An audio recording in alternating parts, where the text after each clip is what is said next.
everyone, and welcome to Total Football Talk. It is week 14. It is Rams versus Bears. I'm Anthony. I'm Eric. I root for the good team. He roots for the bad team. I root for the better team. No, yeah, okay. All right. Well, Eric, you may actually be rooting for the better team on this Sunday, but the better team overall, no, the Rams are still going to win the Super Bowl, and you and I both know it.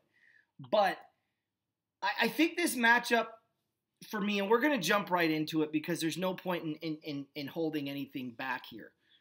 The weather, I'm not one to buy into the whole cold weather team, warm weather city plays a difference in the game. The Rams type of football travels to any stadium, indoor or out, cold or warm. Well, listen, it's cold. It's not windy right now. It's not raining. It's not snowing. So it's just cold. That's all. I mean, if you can't go from a warm city to a cold city, you have bigger problems. It's cold. It's football season. Whatever. I don't want to hear anything. No, it's not a dome team going up to Green Bay in the cold and quote unquote supposed not to win, and then they come and they turn around to win. It's nothing like that. So no. And the big thing for me is what does concern me about the cold is just the weight of the ball, the slickness of the ball. Those things are going to affect both teams. It's not just going to affect the Rams. I have said from day one, what bothers me about this matchup is Havenstein against Khalil Mack. Third and long situations, which the Rams have found themselves in quite a bit the last 4 weeks. Going all the way back to New Orleans. And 4 games, at least, that they played. And that bothers me. Because third and long against Chicago, let's put all of the elements together and you tell me how this doesn't spell disaster.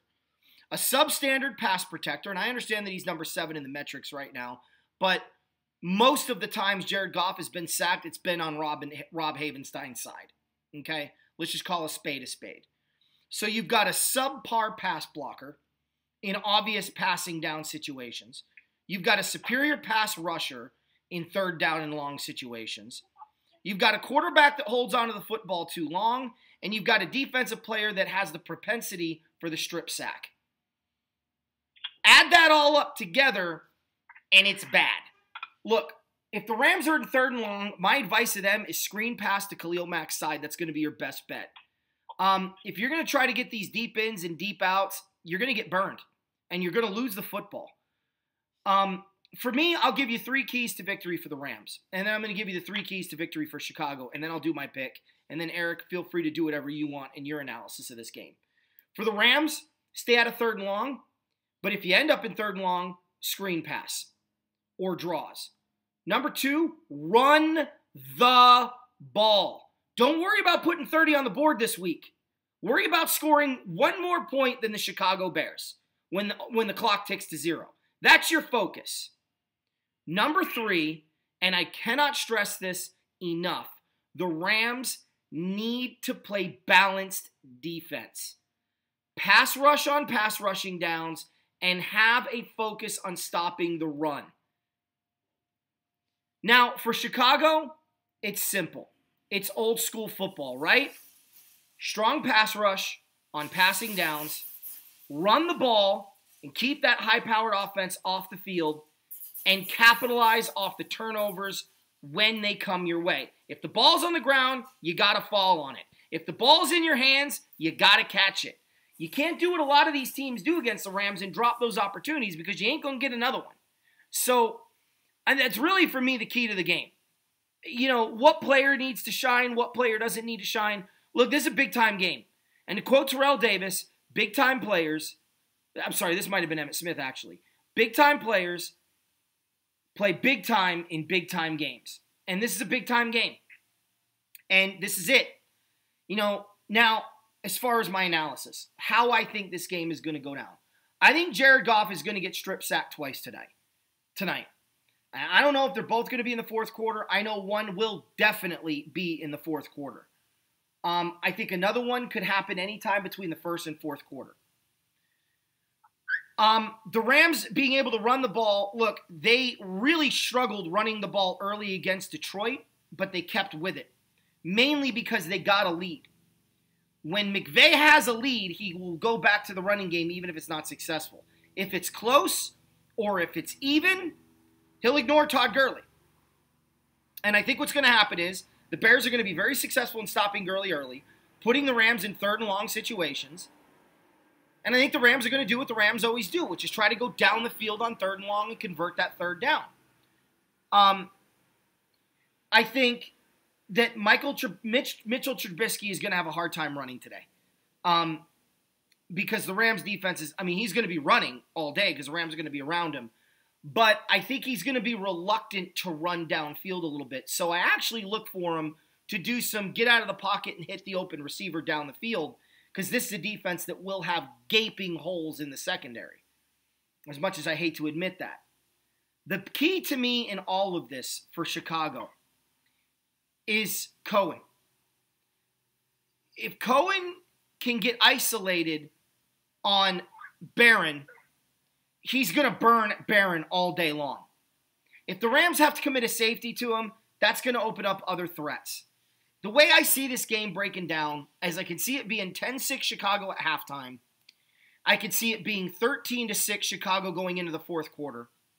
I think the Rams tied at 13-13 early in the fourth. I think that strip sack happens midway to late in the fourth quarter. Bears recover, and they turn into a touchdown, probably a Tariq Cohen pass while Barron's covering them down on a wheel route. And I think the Bears are going to win the game 20-13. I hate to say it, guys, but I've been saying from day one, this is the last game on the schedule that concerns me. The environment is a tough environment to play in, and the advantage goes to the Bears with crowd noise. They can get off the ball quick because the Rams have to go on a more predictable snap count. When this game's in LA, and it will be, in the postseason, the Rams won't have a problem with Chicago. But this isn't in LA. This isn't the postseason. This is a game the Bears know they have to win, and they're going to realize they have to win because they won't know what the Vikings' fate is until after Monday night, which, oh, by the way, we'll get to. The Vikings will win. The Bears have to win this game to keep pace. And I know what you're thinking, well, the Rams have to keep pace because of the Saints. You're right. But the Saints still have Carolina and Pittsburgh in 3 of the final 4 games of the regular season. So for me, there's a potential there for them to slip up. They have multiple Bear-type challenges coming down the road. But this is it for the Rams. After this, it should be smooth sailing the rest of the way through. I don't like the matchup Havenstein versus Khalil Mack. I don't like the fact that the Rams abandoned the running game so quickly. And I don't like the fact that they try to score 30 points. It doesn't come naturally to them. They really push the envelope in the second half of the game to try to get those points added up at the end of the game, instead of just being focused on winning the game. Now, I hope I'm wrong. But that's my breakdown, and that's why I'm picking the Bears to win this one 20-13 in Chicago tonight. Very interesting. Well, I can see why you did that. The Bears lead the all-time series 53-36-3. The Bears also lead the series when the Rams are LA-based 29-25-3. So, and we've also won 5 of the last 6. So we basically own you. Own you. Yeah. Okay. So here's what I love about this matchup. The Rams' high-powered offense versus the Bears' defense. Love this Bears defense. They have 3 cornerbacks who can shut you down. They have Kyle Fuller, who's having a Pro Bowl year. They have Prince Amukamara, who cannot be taken lightly. And their slot corner, Bryce Callahan. Even though Josh Reynolds is like 6'3" and can easily win jump balls against Bryce Callahan, I love the way the kid covers. And you know the Rams are going to have a lot of 3 receiver sets. What I'm looking forward to is the shiftiness and the quickness between Todd Gurley and Roquan Smith. Now, I know Gurley's going to put some moves on me. He's going to be like, hey, Rook, you're not bringing me down on that first attempt. Let me shake you out of your jock strap. And then you can go back 10 yards and pick it up, too. Because you might see 1 or 2 of those plays tonight. what I'm interested to see is, let's just make sure Jared Goff is the real deal. And I know you Ram fans love him, okay? I've grown to like Goff and what he's done, and he's a great quarterback to lead this team. But the only matchup that I'm really worried about, I'm not worried about the Bears D. The only matchup that I'm worried about is Donald and Sue versus the Bears offensive line. Like, I really wish the Bears had a healthy Kyle Long in this game, because that could have proved a big difference. But the way that Donald is able to bull rush that offensive line, it's going to keep Trubisky with happy feet. And the way to get Trubisky with happy feet is rush him right up the middle, because either he's got to go right or he's got to go left. And Donald can track him down. And Donald has 16 and a half sacks. I think he gets 2 more tonight. Okay? So up into 18 and a half, just getting through that line. Now, I think they're going to use a lot of Jordan Howard to help out there, not necessarily run. However, when you have Cohen, just like you said with Khalil Mack, throw some screen passes. When that rush comes through, have a screen pass call, because once you get Tariq Cohen out in the open field, you ain't bringing him down easily. And you ain't going to bring him down in the first 20 yards either, unless you have a spy on him. And that's why I like Roquan Smith on Todd Gurley for that reason. And I think the Rams could do that with Cohen, but I don't think they want to take away one of their better players on D and just assign him to Cohen every single time as a spy. Now, I would love this game even more had Trubisky played against the Giants. Okay? I think they tried to use the same formula with Allen Robinson and Khalil Mack earlier in the year when they played the Jets and the Bills, saying, hey, let's hold these two guys out, get them ready for Minnesota, and see what we can do. And that's what the Bears thought they could do against Detroit and the Giants. It just backfired against the Giants. I just don't want to see Chase Daniel having to come into a game again. So Trubisky's got to protect that shoulder. So I don't see a lot of running. He could easily run in this game. But I think what he needs to do is a lot of handoffs, a lot of quick passes, maybe a deep ball here and there to Allen Robinson. Do not throw it deep to Taylor Gabriel. I do not want to see a 5'9" cornerback on a 5'8" wide receiver and jumping over his back and knocking the ball in. That's the last thing I want to see with the Bears offense. That being said, I think points are going to be scored in this game. I think there's going to be more points scored in this game than the total amount of points that you predicted. The only way the Bears pull this game out is if Jordan Howard gets unleashed and the Rams can't stop him. Okay, if the Rams revert back to the first half, the first quarter of the season where they couldn't stop the run, then, the Bears would win this game. But I think that with Trubisky coming back after 2 weeks off and semi being rusty, I don't believe that they're looking ahead, because next week they have Green Bay. They're licking their chops. They've seen this game on the schedule for a long time, especially when the Rams started out hot. And they're like, this Rams team, let's see how we really measure up. It's going to be a close game. Rams get a touchdown late. Rams win 31-27. Bears aren't there just yet. They're not there yet. Rams take a win. I can't believe that you and I are switching our picks. I know. I was just thinking that. Rams. I just think that if Trubisky played last week, there would have been a different outcome this week. I think that's funny. The Bear fan picks the Rams, and the Ram fan picks the Bears. Well, if you remember, Eric, I've been saying this from day one, and it's funny because I'm going through comments on other shows, and they're like, I really believe that the Rams are going to beat the Bears, and then a couple weeks ago, last week, somebody's like, I really believe the Rams are going to beat the Bears now, and I think that was after the Chief game. So our fans know that I've been calling this one for a while. And I think it's a credit to Chicago that they've done nothing to discourage me from that decision from now to then. Do I think the Bears are better than the Rams? Of course not. Do I think the Rams have holes that the Bears can exploit? Absolutely. And the Saints proved that. The Chiefs proved that. So I think even the Lions, to a degree, proved it. So I think this is going to be, anytime you have a number one offense or a top offensive unit against a top defensive unit, it always ends up in favor of defense.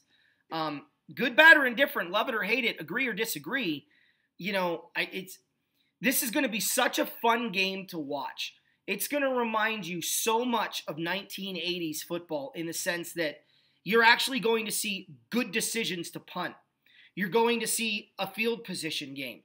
You're going to see two teams playing a chess game for 3 quarters and then trying to unleash the queen in the 4th quarter and win the game.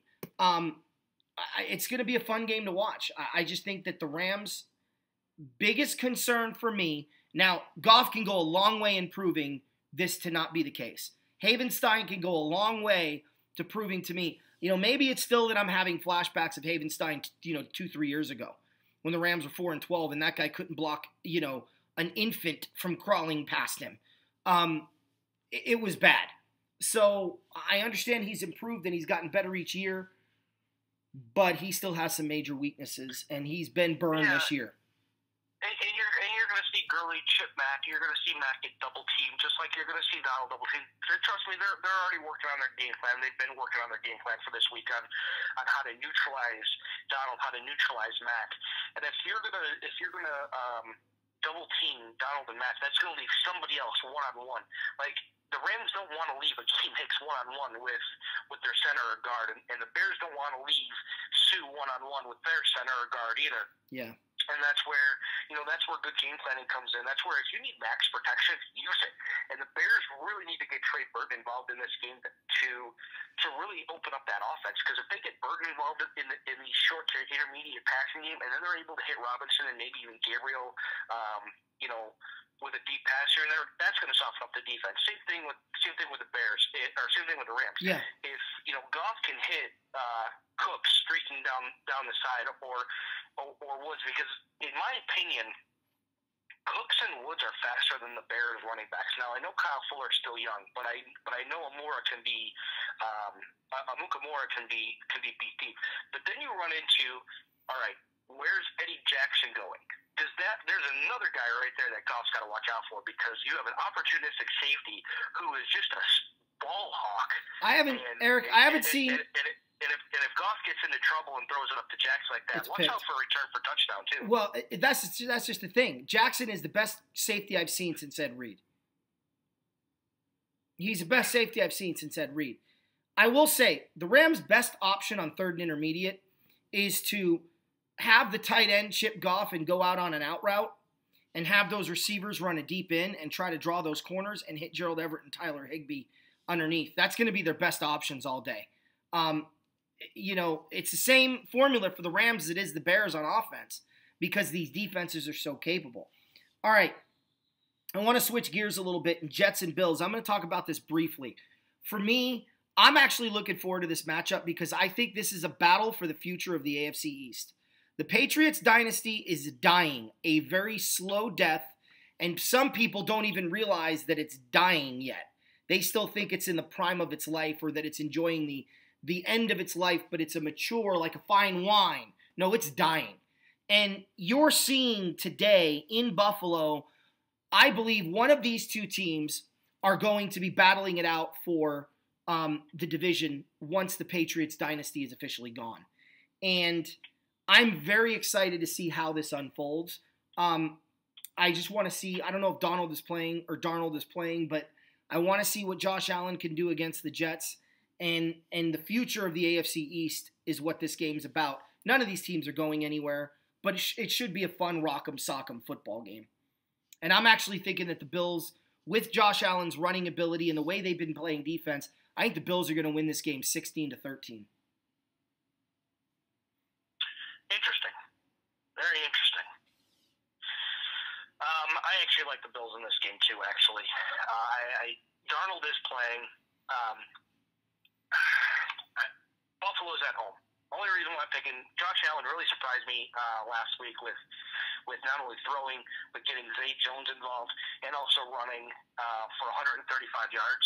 I think he continues it. I think Buffalo gets the win.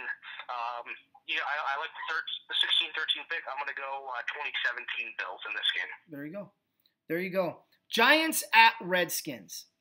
Again, I'll take this one really quick. I'm not picking the Redskins to win another football game this year. I can't believe I'm saying this, but, well, I'm not going to say it because I'm just not going to say it. But let me say this. Old butt fumble isn't the reason the Redskins are going to lose this game. Old butt fumble isn't the reason I'm not picking the Redskins to win another game all year long. What a total 180 from last week. It's Jay Gruden. Jay Gruden has no idea how to coach in this game. He is he is clueless. He doesn't know how to keep his players upright and on the field. He doesn't know how to game plan, and he certainly doesn't know how to coach once the game has begun. Other than that, I think Jay Gruden's a fine coach. He will be gone when this season is over, if he survives the next 4 weeks.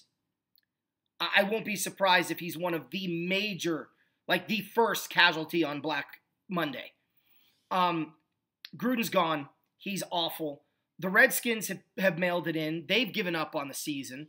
That was evident last week against Philadelphia once he came in the game and they were kind of looking going, why are we, you got a 90-yard touchdown run from Adrian Peterson and he touches the ball 6 times after that. Why? Well, we're trying to come back with a quarterback that's been there for a week. Okay. Where was Chris Thompson? Where was the screen pass and the dump passes and the swing passes and, to Thompson? The Eagles covered it well. Okay. Then run the ball. You can't cover that well and stop the run at the same time. So there was something wrong with the play calling. I didn't watch the second half because I was disgusted when McCoy broke his leg. But I'm sitting there thinking to myself, how many times did you go without a lead blocker? How many times did you go with 2 tight ends in a lead blocker, almost like a goal line set? What did you do that cost the team the game? Because defensively, they were playing pretty well, all things considered. But anyway, Giants are going to go into Washington. They're going to absolutely stomp them. Saquon Barkley may rush for 2,000 yards in this game alone. Manning will throw for over 200 yards and 2 touchdowns, and I think the Giants are going to win this game 35-17. Let me give you a quick stat on the Redskins. They suck? 27 years they've gone without winning 11 or more games. 27. All right, so I don't know if this changes your pick or not, Anthony, but Odell Beckham Jr. is out for the game. No, Barkley will catch his passes. But I think it's going to be more of a Barkley and Sterling Shepard. I don't know if Manning's going to have the greatest game, but I think Shepard steps up in a big way. The Redskins, they're a train wreck disaster. I won't be surprised if there's more injuries on their side in this game, which is a shame. You never want to see injuries, but the Redskins seem to have 1,700 every game. Every game. Giants win this game 27-10. Okay. Saints at Bucks. Interesting development. It's raining like the Dickens in Tampa. I don't think this will affect Kamara, but does this affect Drew Brees? Eric, take it away. No, I don't think it affects Brees. I think you're going to see, instead of a lot more long passes, I think you're going to see a lot more short passes, screen passes to Kamara and Michael Thomas, 6-7 yard outs. Just keep the chain moving, and then once you get close to, second and short, third and short, just unleash Mark Ingram. New Orleans is out for revenge in this game. 31-24 Saints. Ooh, I like that score. I'm actually going to go with the same score, 31-24 Saints. I do think it affects Drew Brees. I don't think he's going to throw for over 250 yards today. He may be under 100, but it's not going to matter because Ingram and Kamara are going to run like a hot knife through butter on that defense. And I think that they're going to score more than enough to win. I think it'll be 31-17 and the Bucs will score a garbage touchdown. It may be 31-10 and the Bucs score a couple of touchdowns, to make it, an interesting game at the end, kind of like they did against Carolina. But ultimately, I think this is going to be a Saint runaway. Patriots at Dolphins. There's been a lot of talk that the Dolphins can beat the Patriots and, this is it. And Eric, I'm telling you right now, I'm picking New England, but I want to get your pick on it. Take it away. All right, so the Dolphins lead this all-time series 54-52-0. No ties in this series. Obviously, the Patriots have owned the series, for quite a while the last few years. Getting out of the cold in the Northeast and going down to Miami, not too bad of a time of year to do that. Now, the Patriots haven't always figured well in in Miami at the time, but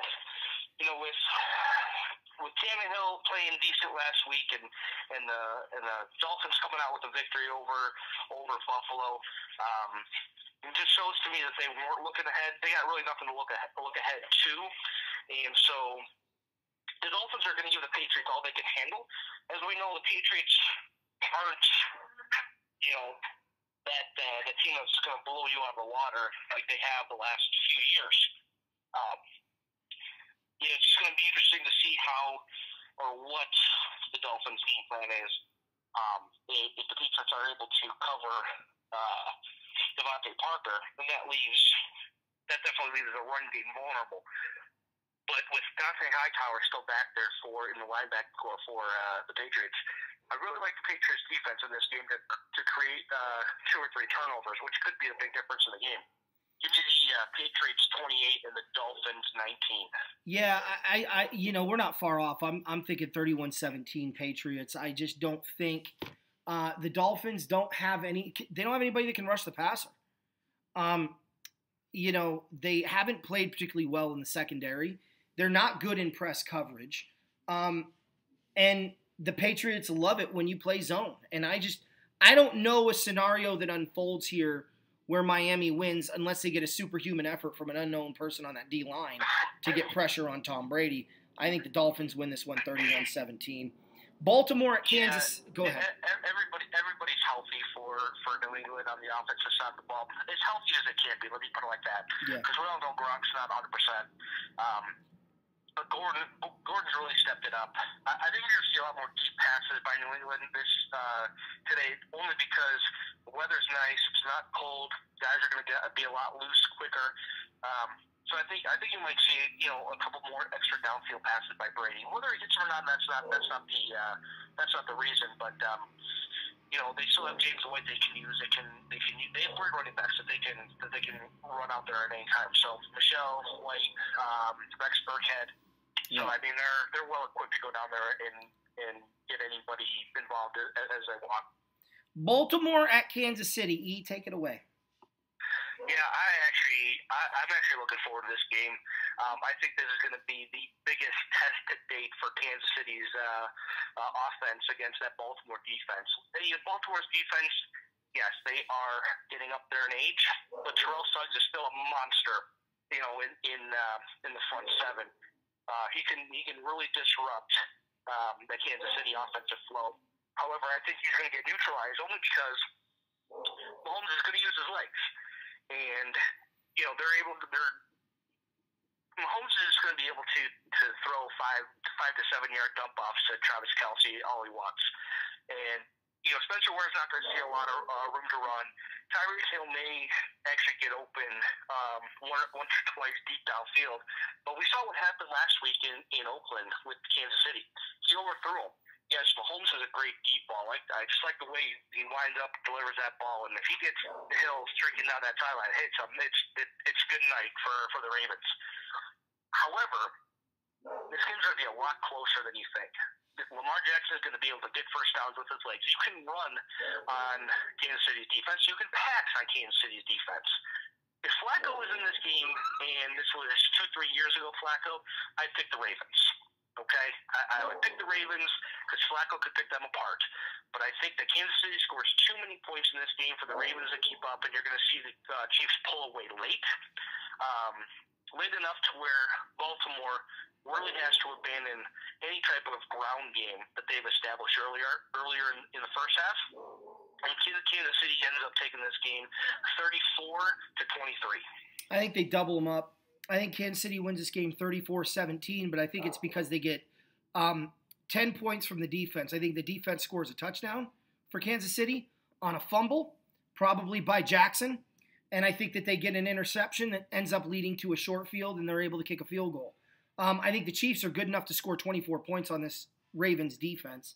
I think the Ravens defense is going to pick up a touchdown as well, probably on a strip sack or something like that. But at the end of the day, Jackson's the quarterback in Baltimore. And I have seen nothing from this kid so far to let me think that he can go into Kansas City and beat him. Now, again, it's his rookie year. We'll see what the improvement looks like from year 1 to year 2. But much like with Jared Goff 3 years ago, he didn't have the parts around him, and guys were dropping the ball left and right. Well, with Jackson, he has receivers like Crabtree that have the propensity to drop the football. He doesn't have a particularly strong tight end core. He doesn't have a particularly strong wide receiving core, and his running game is almost non-existent in today's football. So there's a lot of things working against Jackson, and I don't think you're going to be able to tell the kid to go in and put up a solid performance against a team the caliber of Kansas City in that stadium, where, again, you're going to have crowd noise and you don't have the snap count to your advantage. I think the Chiefs are going to run away with this thing. It could be 24-10 early, and then I think it'll be like 34-17 when all is said and done. Kansas City gets a pretty easy win, and look for this to be over by halftime. Indy at Houston. I'm going to take this one for a second. The Oilers. Wow. I just went back to the 1980s. The Texans have a 9-game winning streak. I've been high on Tennessee really since the middle of this win streak. This is not a game that bodes well for them. You've got Indy coming off of a brutal loss to Jacksonville. They're angry. You've got Houston coming off of a rather easy win against Cleveland. They're, feeling pretty good about themselves. This is that kind of game where you get slapped back to reality, I fear, if you're Houston. I think the Colts are going to have a rebound game, and I think that Andrew Luck is going to maximize the short passes. I think they're going to run Mac a lot more, who should be back for this game. And I'm picking the Colts to win this game 27-17. Wow. Well, I will tell you this, that the last time these two played, Andrew Luck had over 460 yards passing. He might get there again this week, but the Colts are still going to lose. They are going to lose, and they're going to lose 38-30. And that's because Deshaun Watson to DeAndre Hopkins is going to be a matchup that they don't want to see. They're going to have nightmares for the next 2 weeks after today. Because Hopkins is going to catch 2 or 3 touchdown passes, and Lamar Miller is going to run through that defense. Houston is licking its chops. It's like, you know what, finally, let's get another division game in here. Let's knock Indy down another spot. And the only reason why Indy is not going to fall that far is because Miami is going to lose. It's because Baltimore is going to lose. And where are all those teams right now? They're at 6-6. Yeah. Okay. Tennessee, they won. So the Colts are like, oh crap, and then we have to we have to try to keep up with Tennessee, because right now it's the Chargers in the first wild card spot, and then it is currently the Ravens, and I believe the Ravens are going to lose, but the Ravens and Titans will be 7-6. So Indy's going to have to jump 1 or 2 teams to be able to get that. So they'll be tied at 6-7 with Miami. But the Texans come in here, 9-game winning streak or not. Listen, this is not a game they're going to overlook and say, oh, hey, we got Indy coming in. Don't worry, we got like a 3-game lead on the division. No. Put your foot on their throat, twist, and don't let them up for air. Indy's going to get theirs. I'm just looking forward to how that Indy offensive line is going to take to that Houston Texans defensive line. There's 3 guys there that you have to account for. But I don't think Indy's offensive line is there enough, and it's going to be another big test for Quentin Nelson, the rookie offensive lineman for the Colts. So I like the Texans in this game and running the win streak to 10. Wow. Carolina at Cleveland. I'm going to go pretty simple here. The Panthers are reeling, and the Browns are playing like they don't care. And not in a bad way. They don't care if, what their final record is. They're just going to go out and they're going to play the best football that they could possibly play for 4 quarters and let the chips fall where they may. Carolina's going into this thinking they can't do anything right, and Cleveland's going in there going, if something goes wrong, we'll make it right at the end of the day. This is a bad time for Carolina to be playing Cleveland. It's in Cleveland. You got Scam Newton pouting as usual. They are not going to have an easier time running the ball this week than they've had the last few weeks, because the Browns are actually pretty tough against the run. I think Scam Newton is going to find some lanes to run, and he'll get his confidence early, but that confidence will be ripped away late. I think the Browns are going to win this one 34-27, and I think it's going to come down to a Baker Mayfield touchdown at the end of the game, and I'm even going to tell you who he's going to throw it to. Here's a sighting and a name you haven't heard in a while because I actually think they're starting to utilize him more. It's going to be the game-winning touchdown is going to be Baker Mayfield somewhere in the red zone, 20-1, I don't know where. Baker Mayfield to Duke Johnson for the game winner. From 6-2 to 6-6 have the Carolina Panthers, and oh boy, those whispers have turned to loud roars. What's going on in the front office? Browns cornerback Denzel Ward is out for this week against the Panthers, which I think gives Carolina a slight edge on the passing game. Now, listen, you can say the Browns are great against the run and whatnot, but it's Christian McCaffrey. Christian McCaffrey proves to be matchup proof, and I like this matchup for him in this game as well. Because he can go off a pass, he can run the ball up the middle, and he doesn't have anybody looking over his shoulder. C.J. Anderson is no longer there, okay? So, yeah, the only other guy that he's got to worry about is Cam on the goal line or Mike Tolbert on the goal line. That's it, okay? If Tolbert's even there anymore, I can't. That's how much they utilize their backups at Carolina. I don't even remember who Christian McCaffrey's backup is. But, anyways, so I do. Oh, it's Cameron Artis-Payne. My bad. Should have known that. But I think Carolina gets back on the board. A slow-scoring, sloppy win. I think you're going to see a couple of turnovers by each side, and the Panthers quiet those loud roars back down to whispers for at least 1 week. If the Panthers lose this game to Cleveland, Ron Rivera is fired by Tuesday. I'm gonna go on a limb and say that right now. I think the ownership there in Carolina is really looking for a change, and again, they're going to let the wrong guy go.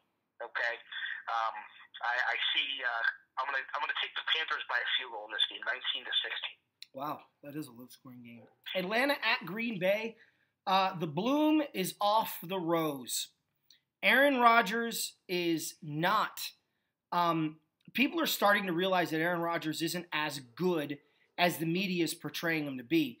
Is he one of the best quarterbacks in the league? Yes. Is he one of the greatest quarterbacks of all time? Hell no. Not even in the conversation. I said it. Is he one of the greatest quarterbacks in Packer history? Absolutely. Absolutely. But Brett Favre, he is not. Bart Starr, he is not. So, as far as I look at this, you've got Philbin taking over.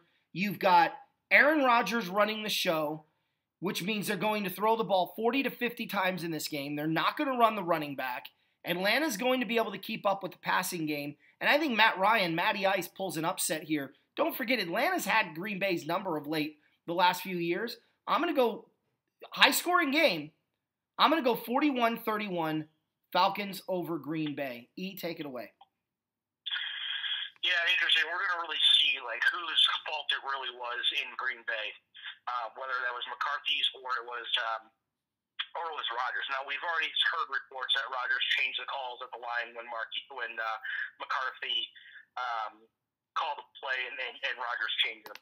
And if that's true, I mean, more of that's on Rodgers because he's the one changing the play to what he thinks is correct, and he's not executing.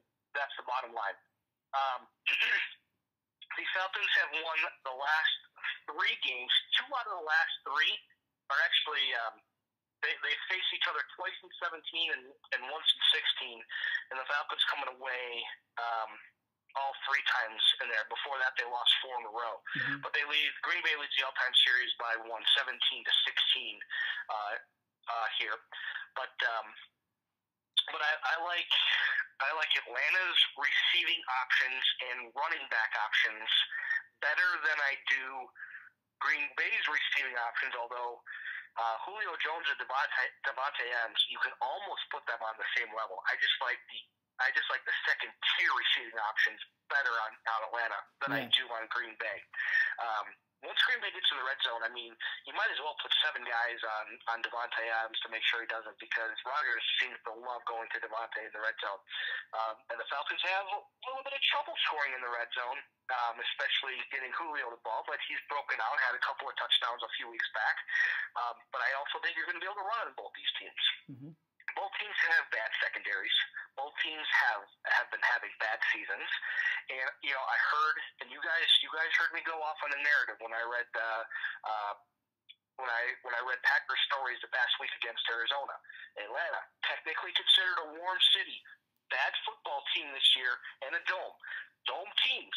According to the Green Bay's handbook, I've still yet to find the published copy online or in the library, but dome teams playing in the cold in December in Green Bay are not supposed to win. 2 weeks in a row.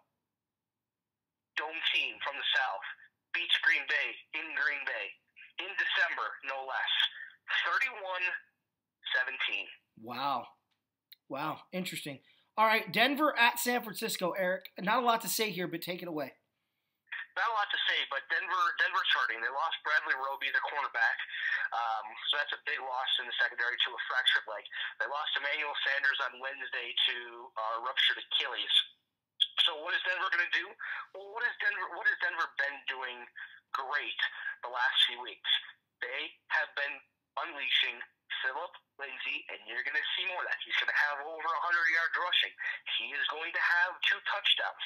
Denver is going to win, pull themselves in prime position to grab one of those spots when Indy loses, when Miami loses, of a wild card spot. There's a possibility 3 AFC West teams, when it didn't look like there could be 3, when it looked like 2.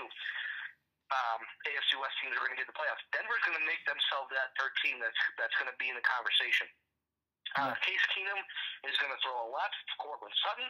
San Francisco needs to be able to cover on defense, which they haven't been, because we've seen San Francisco get blown out of the water many times this season. No Matt Breida. They have Jeff Wilson Jr. as a running back. George Hill and Marquise Goodwin are playing, so that gives Nick Mullins a couple of places to go. Denver's going to cover them. Denver wins this game 27-14. I know that Denver lost their starting corner, but I still think their secondary is better than the 49ers receivers. I still think that Von Miller off the edge is still better than anything that the 49ers have to answer for it. I don't think Nick Mullins is the answer in San Francisco. I don't think Breida's going to find running room. Now, I'm not an expert. That's right. I'm sorry. The other running back, this kid no one's heard of. Sorry. Breida might as well. He wouldn't have been playing even if he was in the game. I'm not an expert, but when you can't score throwing the ball and you can't score running the ball, then you need your defense to score, and Philip Lindsay is not going to allow that to happen. I'm going to go ahead and say Denver wins this game 27-0. I like your 27 because I don't think they're necessarily going to be running up the score per se. I think it's going to be a controlled situation. But yeah, I think it's going to be 27-0, Denver over San Francisco. I just don't think the Niners have anything to account for what the Broncos can do. Cincinnati at the Chargers. The Chargers just lowered their prices again on the new season tickets in the new stadium when it opens. That just happened right now. No, they just lowered it again. For a team that's 9-3, or whatever the record is, 9-3, it's amazing to me that they can't get traction in LA. And I know why they can't get traction in LA. They're from San Diego, and the LA fans have hated the Chargers for decades. You leave San Diego, pissing off that fan base to come to LA, so they're not going to drive 2 hours to an LA team and support you.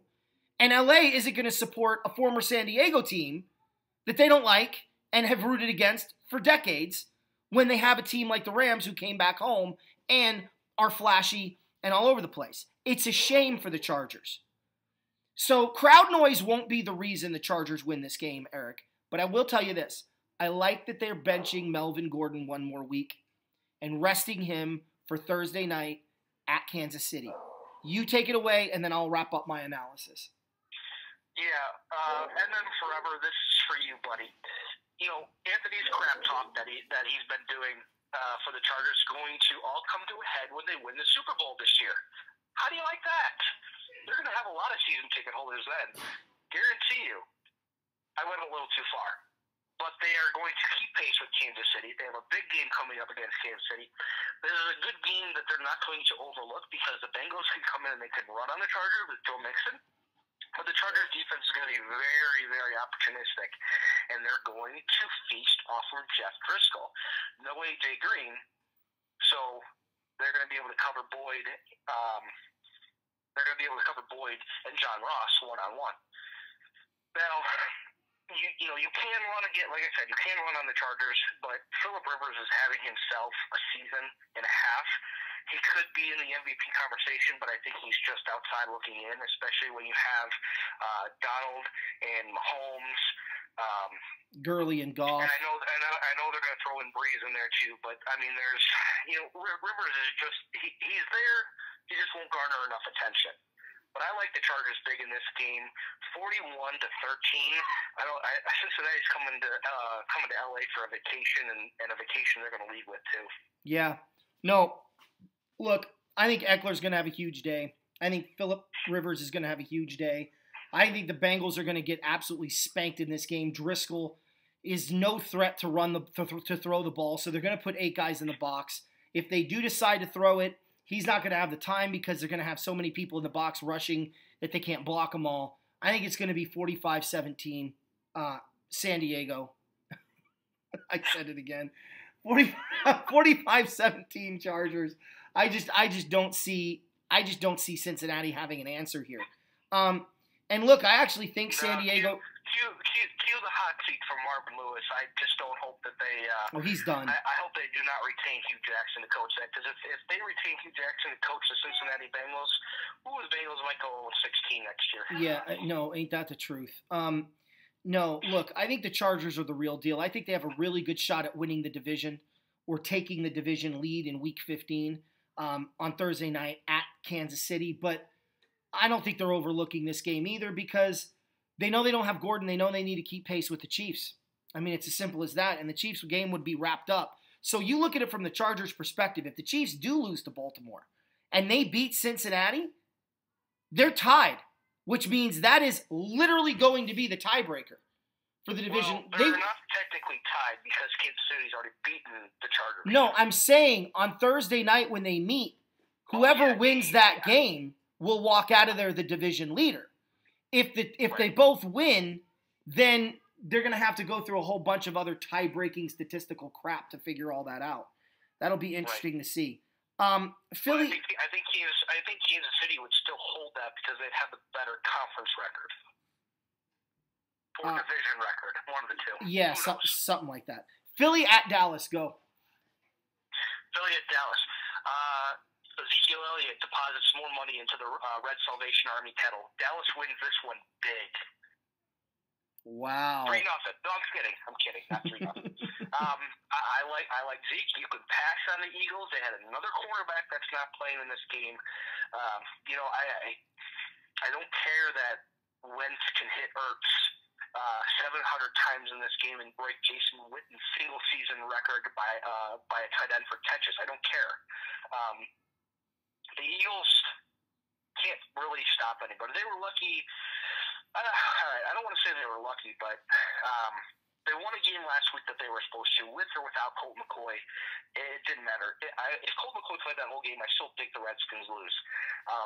And the Eagles had too much firepower last week as far as getting your boy Golden Tate involved. My boy, yeah. He did. 85 yards and a touchdown. He's finally showed up. My boy, shut up.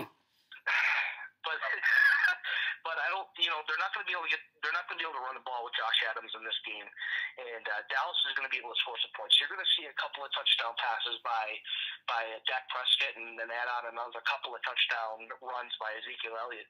Elliott may even have over 125 yards rushing. And he's also going to catch a few passes out of the backfield. He even might break one there. That might be one of Dak Prescott's touchdown passes. But look for Cole Beasley in the red zone. Look for Amari Cooper on the outside, and then Elliott running anytime he decides to want to. And you're going to see the Dallas Cowboys win this game 34-20 and take a big lead in the division to go to an NFC East division championship. Wow. Well, we disagree entirely on this game. Well, you can be wrong. That's fine. Yeah, okay. It's okay. Look. I think. Look, Philly is going to do the formula to beat Dallas is out there. You put the ball in Dak Prescott's hands. You don't let Ezekiel Elliott beat you. So the last time I checked, you don't need corners to stop the run.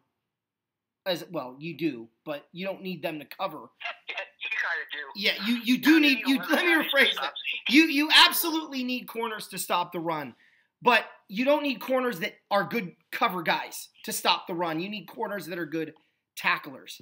And the Eagles don't have that. Well, I would argue that your backup corners are usually your better tacklers. That's why they play in nickel and dime defenses.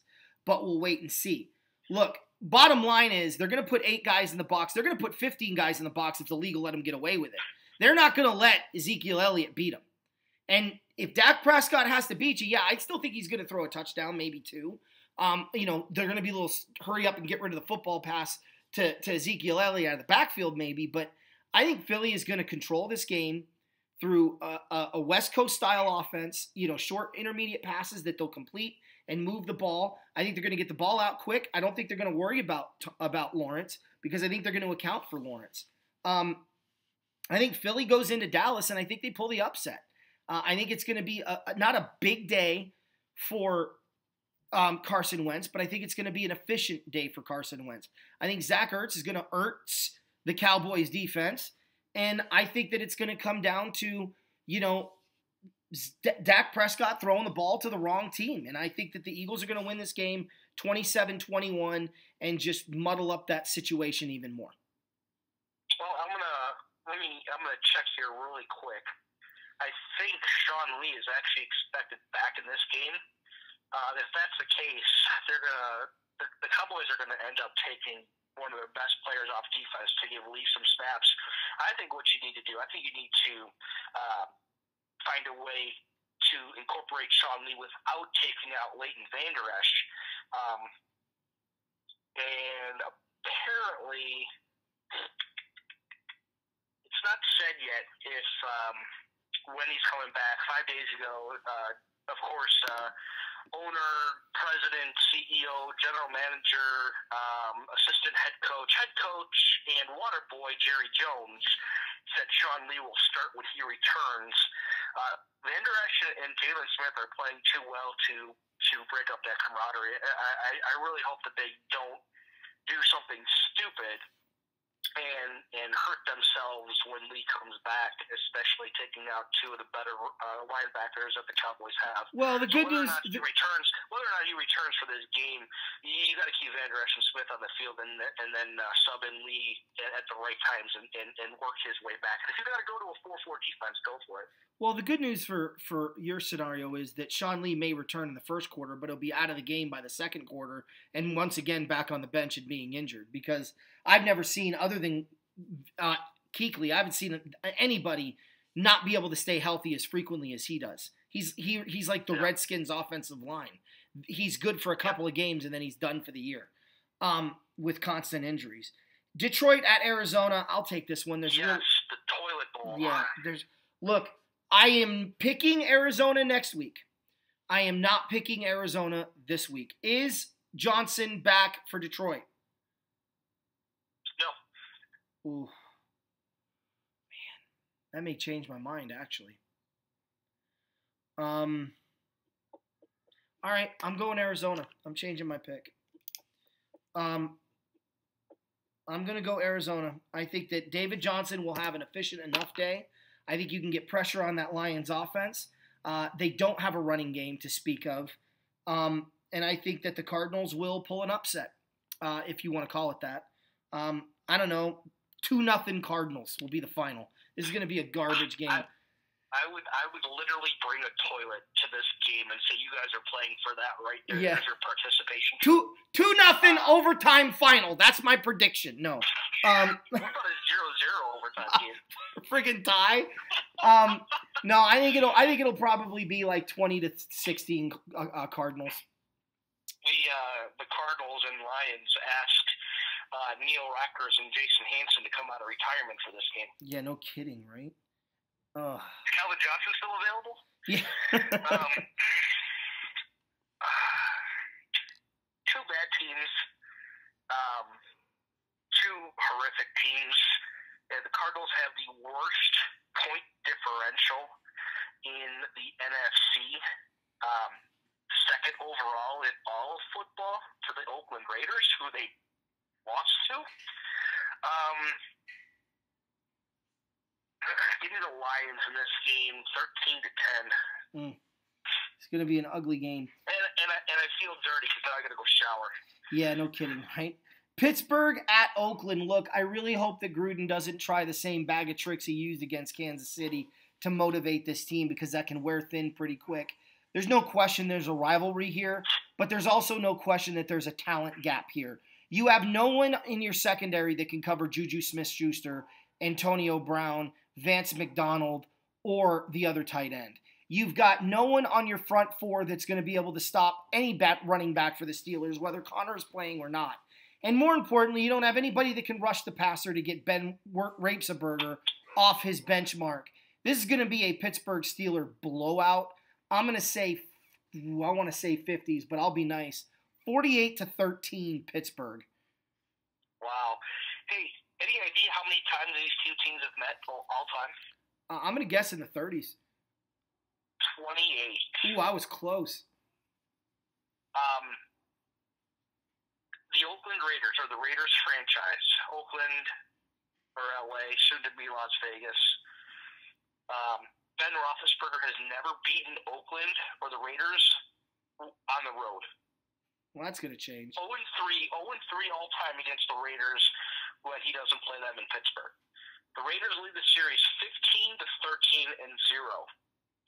And the Steelers and Raiders have split the last 4 decisions in this series. Well, it's going to be a big Steelers victory in this game as well. Pittsburgh is looking over their shoulder. With the loss to San Diego, with the loss to the Chargers last week, freaking Anthony, I swear to you, I'm coming out to Arizona, I'm going to slap you on air. The Steelers are looking over their shoulder. If the Ravens pull an upset in Kansas City, and by all means, it's possible. I don't think it'll happen, but it's possible. But the Ravens are only 1 game back at the loss column from the Steelers. Now, the Ravens are quietly sneaking up there. If they get in, they can be a dangerous team if they get their offense right.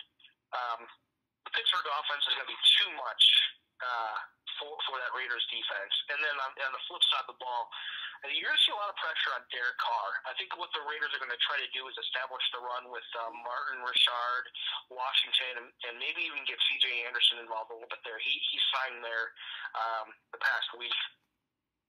But they don't really have a wide receiver to throw to. I mean, unless they just want to leave Jordy Nelson wide open. But I will say the wide receiver core is weak and light.